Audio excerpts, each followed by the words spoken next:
Welcome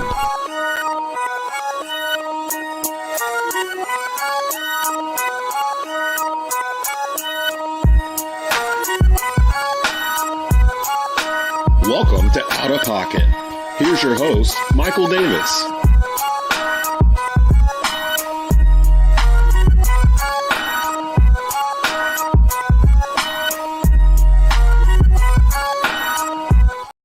It is time to get out of pocket. I'm your host, Michael Davis, joined by my fellow Duke guys. We got Carsen Williams in on the show, him and all his Carsenites. We get Shawn Lucas as well.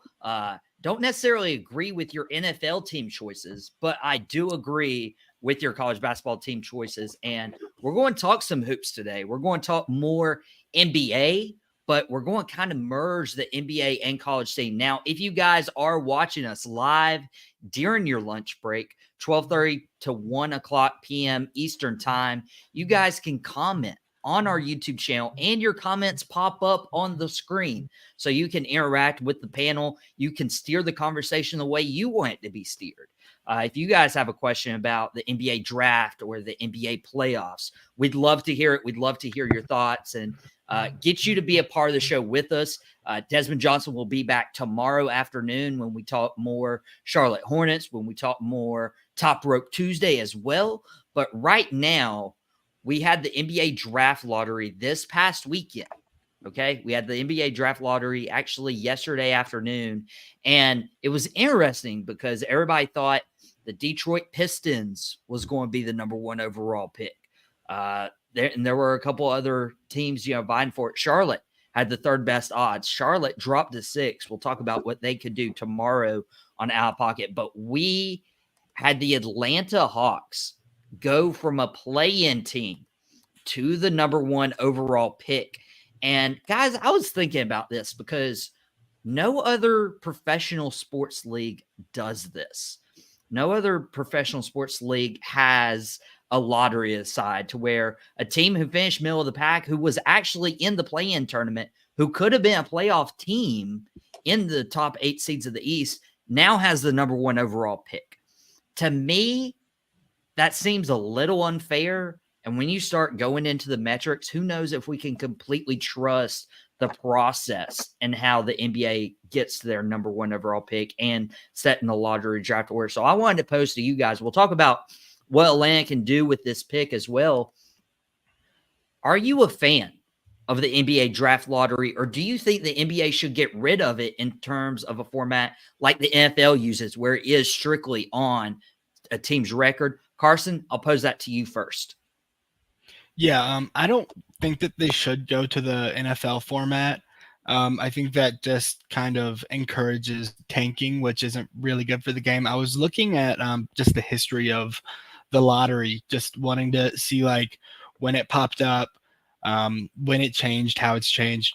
It popped up, I think it was 1984 or something. I think it said it was because the Rockets tanked to get Hakeem Olajuwon. So, they wanted to not encourage that, which I completely agree with. So they switch it to the lottery. And I think it does encourage tanking because, as you see, like the Detroit Pistons have the 5th overall, so it's not, if you have the worst record, you're not going to get the best go at it every time. And I think that really encourages, some teams to just play, and just try to win, because nobody really wants to see teams losing. And why tank for a full year if you can still go like 7th or 8th, not that we don't see teams tanking all the time, but still, I like the lottery. I think it's a good idea. I think there could be some tweaks made. Maybe make it smaller, maybe the bottom 10 teams instead of 14.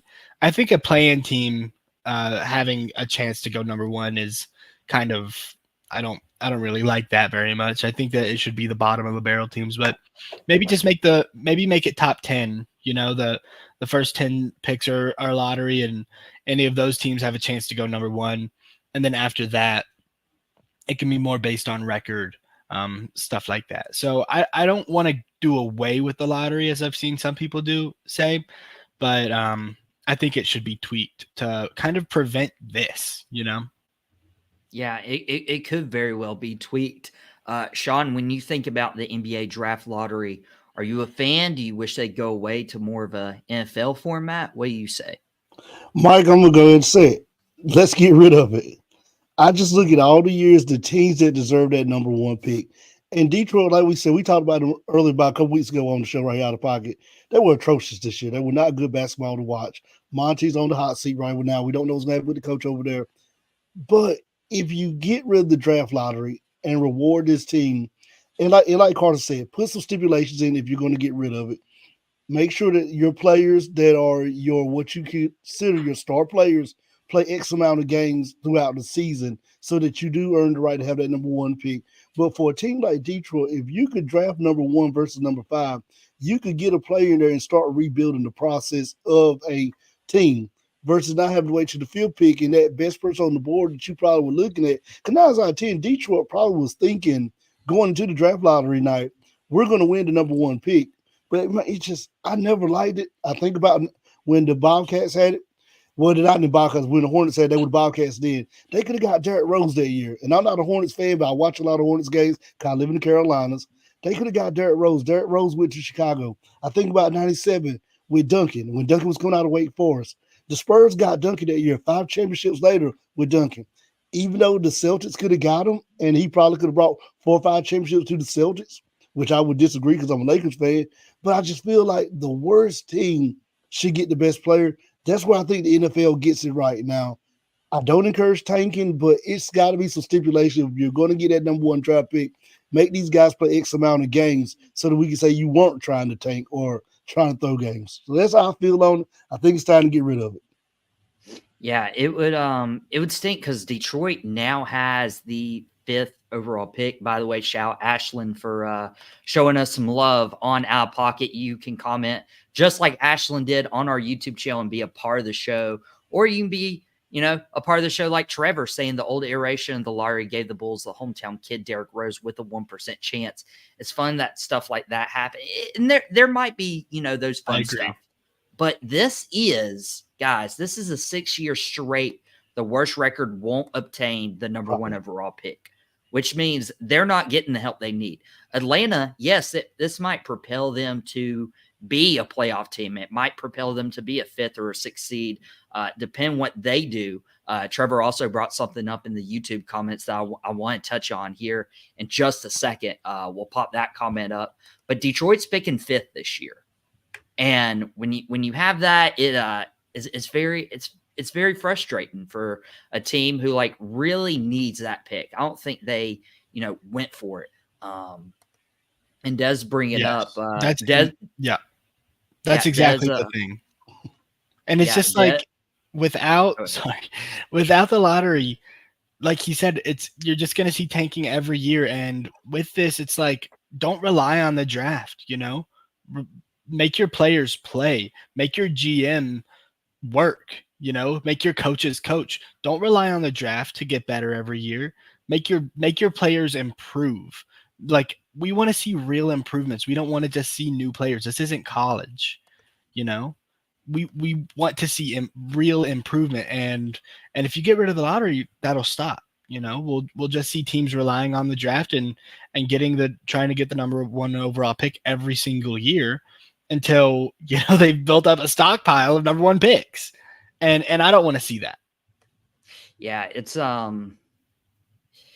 you gotta consider that. Remember the years that Philadelphia was tanking and their whole moniker was trust the process. They really was like, let's just tank and we'll go get Joel Embiid or Jahlil Okafor or Michael Carter Williams. And a lot of that didn't work.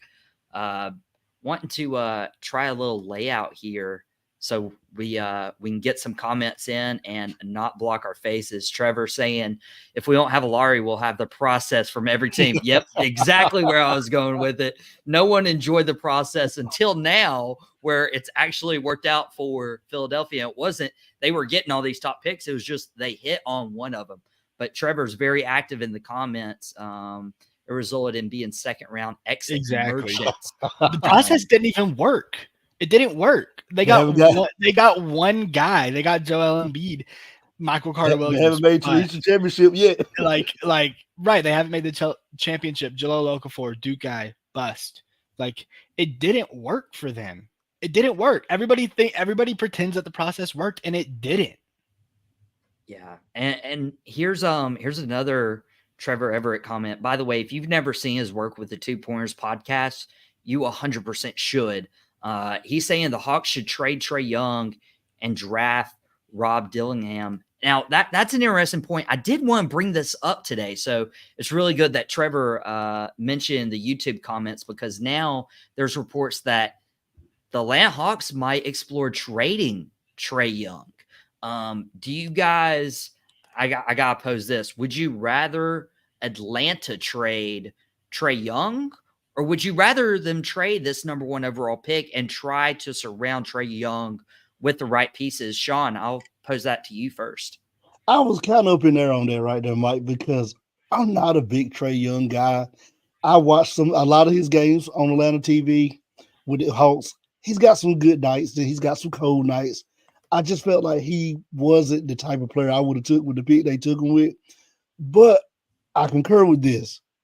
You can hold on to Trae Young, you can hold on to Murray, and you can go get Alexander Sir from France and build a big 3 right there. Get rid of some of the guys on the roster, bring in some veteran players, that veteran salary. They can be good key role players, defenders, outside shooters, and you can try it at least for a year or two to see what you got. Then if year 4 of his contract don't work, then ship him out there. But I think if I were them, I would go get Alexander Sir from France, try this big 3. It's trial and error, see what happens, and then if not, ship him out.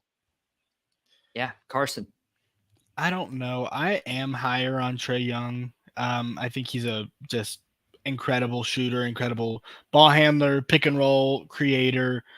I don't know what you really do. I think that you can get a haul. I mean, they'll get a haul back for Trae Young, especially from somebody like the Spurs. If the Lakers wanted to go after him, he can fit really well on a lot of teams. There are a lot of teams that need players like Trae Young. So I think I probably would trade him and get that haul, maybe get a couple draft picks in later years, just because this draft is really not very good. And you're not going to get anybody that can like change a franchise. There are no franchise changers in this. It's all complementary pieces. So I probably would trade them, and because they're not going to go anywhere right now, especially with the way that the East is looking and just how incredible the West is. Like, they're not in a position to go win a championship. So I think that you trade, maybe have a couple down years, let this pass. This is going to pass, and the older teams aren't going to be as good anymore. And then start building up with some of these pieces and get somebody great in a couple drafts. Get a Cooper Flag, even though I probably wouldn't say Cooper Flag just in terms of fit for Atlanta, but go get somebody who can really make a change on your franchise, because especially like Trae and Devontae don't work. And I would say trade Devontae, but you're gonna get a bigger haul for Trae. So I would say trade Trae, and just draft some complimentary guys, and I'm literally sitting here saying like we need to not encourage tanking, but from a business standpoint, I think that would be what the Hawks should do. And it's interesting. Carsen's our big Cavaliers guy. Trevor's saying trade Trae Young to the Spurs. And last year's draft, I feel like the top 8-9 picks could have been the number 1 pick in this year's draft. Last year was super low. That's why you saw a lot of guys like Kyle Filipowski. He stayed back an extra year. You saw these guys stay for an extra year in college. And Carsen, our Cavaliers guy, Trae Young for Donovan Mitchell? Question mark. No, not with the way that Darius Garland has been playing, and that would just be really redundant. They kind of have the same skill set. Trae's just better at it. They're both great passers, ball handlers, shooters. Trae's just better at everything. So no, I wouldn't say that. Maybe Trae for Garland. I wouldn't hate that, but we would have to give up a lot of other pieces that we don't even really have right now. So I do want to trade Garland though. I think that Garland's got to go, but that's a topic for another episode. Yeah, we'll have to follow the NBA draft as well as the NBA offseason. But right now we're in the NBA playoffs. And just to mention, we will be covering the Hornets and what they could do now that they have the 6th pick. We'll cover that yesterday when Desmond Johnson, the producer, is back on the show. But I wanted to cover this NBA playoffs. Real quick. I told you guys you can alter the conversation based on your YouTube comments. Trevor asking, where's Trae's best fit? I would say the Spurs. I kind of like the Spurs. LA. Yeah. Trae and Wemby, it would be a crazy, and then LA with Trae and AD, and LeBron kind of needs somebody who can take the load, so that would be a really good fit. Maybe if you go like Trae and Maxey trade, Trae and Embiid. See, I don't like the Trae and Embiid trade. If you try to send Embiid to Atlanta, that wouldn't work for me, especially like trading like a MVP. Or were you saying trade Trae Young so he does pair up with Maxey and Embiid? Yeah, take Trae. No. Do a Trae Young, Tyrese Maxey trade. Send Trae to Philadelphia. They put him in B together. The floor spacing that would bring with Buddy Hield, and I mean even Embiid can space the floor, but now he has like open court, open paint. So that would be really good. But I think Wemby is the only person who could really. I mean, Wemby and AD too could cover up for Trae's defensive liability, Oh yeah. Which Trevor beat me to it. Trevor literally just said it up on the YouTube comments. Somebody's going to get sued for intellectual property right there based on that. But the NBA playoffs are going on right now. Super exciting time. And this weekend, last week, and we need to be really careful because we are a daily sports show in the Triad area that broadcasts nationally as well. So many people can listen. So many people can watch no matter where they are in the world, just on our YouTube channel. That's why you guys should go subscribe to the Tobacco Road Sports Radio's YouTube channel. So we were hammering on not only the Denver Nuggets, the defending champions, but also the Indiana Pacers, based on what they were doing, and now we were writing them off. We were advancing the Knicks. We were advancing the Timberwolves. Now hold up, the Pacers come back and tie the series against an injury-ridden Knicks. The Denver Nuggets show their championship caliber presence, and they tie up their series. So both the Nuggets Timberwolves series and the Knicks and Pacers series are now tied 2-2 apiece.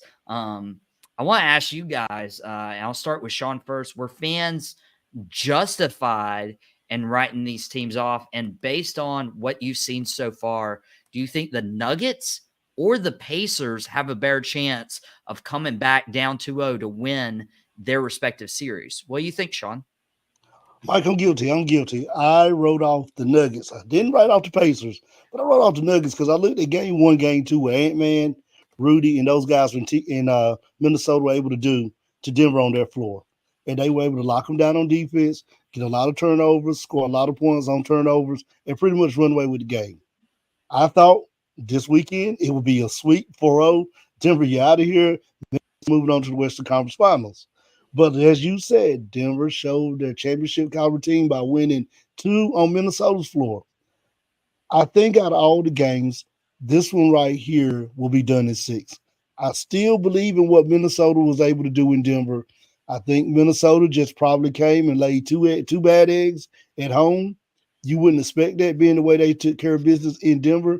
But yeah, sometimes you can come in and say, we beat them on their floor. They were the champs. We beat them pretty much all the way around. In the famous words, we laid the smackdown on them right on their floor.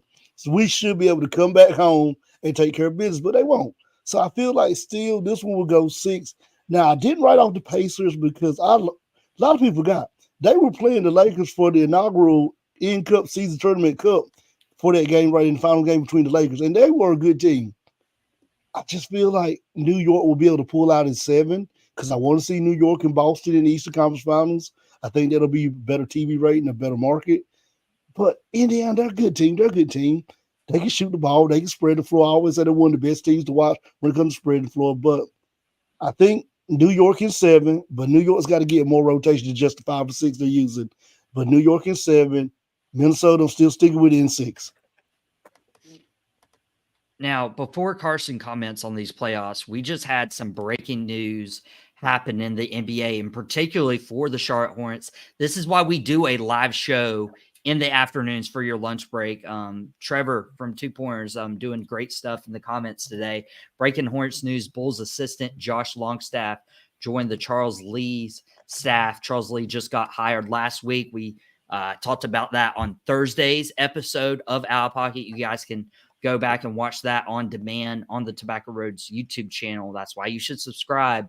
But Josh Longstaff, very interesting track. He was with the Oklahoma City Thunder as an assistant when they went to the finals and faced Miami. He was then an assistant with the Knicks. In that term, he helped coach Carmelo Anthony 2018 to 2020. He was with Giannis Antetokounmpo, the Milwaukee Bucks, and that's when the Bucks started to emerge in the NBA. That was a couple years before their run against the Phoenix Suns in the NBA Finals. And then he spent the last few years in Chicago since 2020 as an assistant coach, and now he's going to move to Charlotte and be an assistant coach. That is your breaking Charlotte Hornets news. Want to do some more research on Josh Longstaff, only know just that little tidbit, but he's worked under Mike Budenholzer, who is a 2-time coach of the year for the NBA. And at 41 years old, he'll turn 42 in August. Shout out August birthdays. What's up? I think this could be a good hire. Trevor saying great player, developmental guy. That is a heck of a hire. So yeah, I can't wait to get Desmond Johnson because he does a lot of stuff for the All Hornets podcast. Can't wait to have him back on the show tomorrow, help him produce everything, and get his thoughts on not only the Hornets draft selection, but the new assistant coach hire as well. Carson, I didn't know if you wanted to add anything to the Charlotte Hornets discussion, but we also have some NBA playoffs to talk about. So I'll let you talk about what's pressing on your mind. And as my wrestling guy, what you I could talk about both, you know. On one end, I think it's good that Charles Lee is creating a new culture in Charlotte because they desperately need that. And like Trevor said, he's a great developmental guy, and you know, Charlotte has a lot of young players. Hopefully he can be good for Brandon Miller and he can turn into what I knew he could be before he got drafted. On the other hand, it's the Charlotte Hornets. I don't really care. Like, I don't really think that they're gonna be. I don't think this is really moving a needle. I'll say maybe for the future, but right now, cool. When it comes to the NBA playoffs, I'm sorry. What was the question? I forgot. Basically, yeah, with the breaking news that can happen. But the Nuggets tied their series, the Pacers tied their series. Who do you think has the best chance to come back down 0-2 to win their series and advance to the conference finals? Probably the Nuggets. I wrote the Nuggets off. That game 2 loss just was demoralizing. Nuggets looked dead, floating in the water, you know, and they're not. Which really surprised me. I think a lot of people don't understand how crazy the Nuggets really are. You know, they did have those 2 games, so like like I said, I wrote them off. But the Nuggets are just so incredible offensively. It's like I've been saying, there is no Jokic stopper, and this felt like the first inevitable game by Jokic where he actually played up to what we know he can play up to, and how he played last playoff run where he had one of the greatest runs ever. And he finally did it, and this version of the Nuggets just seems inevitable. Like they really do. They put up 115 and 117 the last 2 games against them. This is the best defense from the Minnesota Timberwolves in the last, I mean, maybe since 2000, you know? Like they are so legit. It's the largest gap between the number 1 defense and the number 2 defense ever in the history of the NBA. So, like, I don't think people really understand how insane it is that the Nuggets are doing that to the, I mean, at least in these last 2 games, they're doing this against the Timberwolves. Yeah. I think that it's going to be, I think they're both going to go to 7. I'm going to pick the Nuggets to win the series, and I'm going to pick the Knicks to win. So to answer your question, I think the Nuggets have the best chance of coming back. And it's a little concerning just because when you think about it, yeah, the Nuggets have won a title before. I mean, yeah, but there's a lot of youth, there's a lot of size that Minnesota can combat the Denver Nuggets with. But Denver's starting to figure out Minnesota. That could be a cause of concern. But when you look on the other side, yeah, the Knicks might be the better team. But Indiana, a lot of people don't recognize Indiana, like, definitely was hot at the beginning of the year. They didn't play a lot of defense. They were putting up like 130 points, 140 points. Once you get Tyrese Halliburton going and that offense, they got Pascal Siakam as well. Like they're kind of unstoppable. And so it's just a recipe for a really great NBA playoffs moving forward.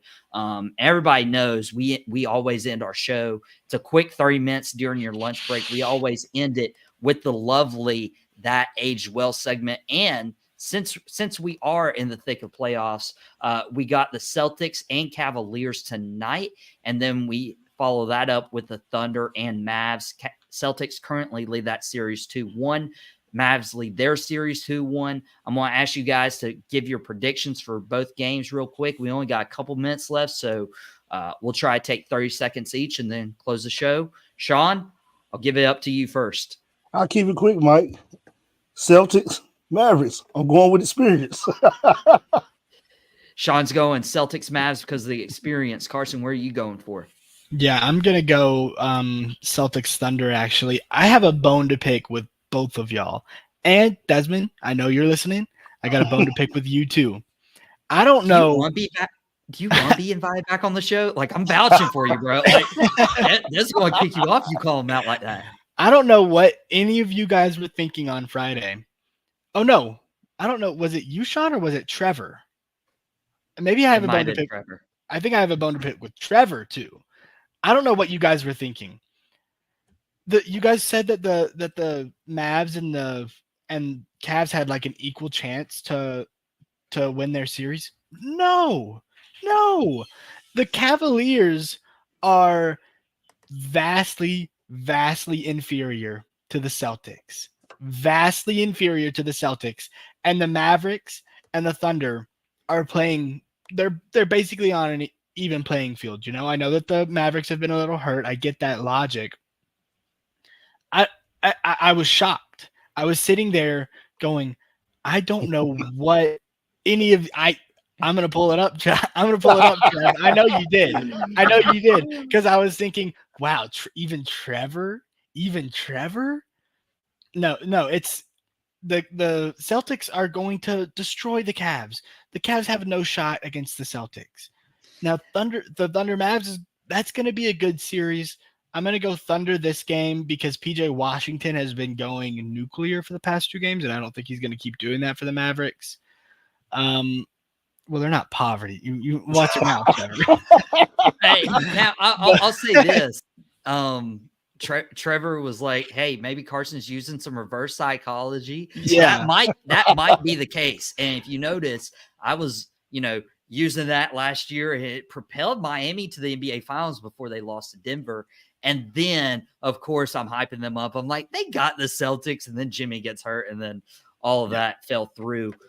It's 1:00, so we are out of time. Just wanted to say thank you guys for supporting the show. We've been on live 4 days a week for the last 2 months, and really, really special stuff. Go follow our Instagram. We're putting more content out there at @outpocket_TRSR. You're going to see a lot more content because right now, this channel, this podcast, this broadcasting industry is in a boom period. So we want to give you guys all the stuff you can, which means you need to subscribe now to the Tobacco Road Sports Radio's YouTube channel. As I mentioned, we broke down the Hornets hiring their head coach last week on Thursday with Trevor Everett, who's been hopping in on the show, saying Miami making the finals was witchcraft, nothing else. Hey, it was reverse psychology. It was Miami Jimmy voodoo. Bucket. It was playoff Jimmy. Who can argue with playoff Jimmy? That's But my guys, guy. hey, it's my guy too, and he's not going anywhere. Guys, don't worry. Jimmy Butler is staying with the Miami Heat. Don't worry. But yeah, you guys can subscribe to the Tobacco Road Sports Radio's YouTube channel. I want you guys to follow us on Instagram for more content. We'll be back tomorrow talking about the Hornets, not only getting the 6th overall pick, but also what they just hired in their breaking news head coach, assistant coach, Josh Longstaff, that Trevor Everett broke in the YouTube comments. Thank you to Trevor. Thank you to Ashlyn. Thank you to our producer, Desmond Johnson, for hopping in on the conversation in the YouTube comments. We hope you guys continue the conversation with us on our social media channels. And we will see you guys back tomorrow, 12:30 p.m. Eastern Time for Out Pocket with Michael Davis.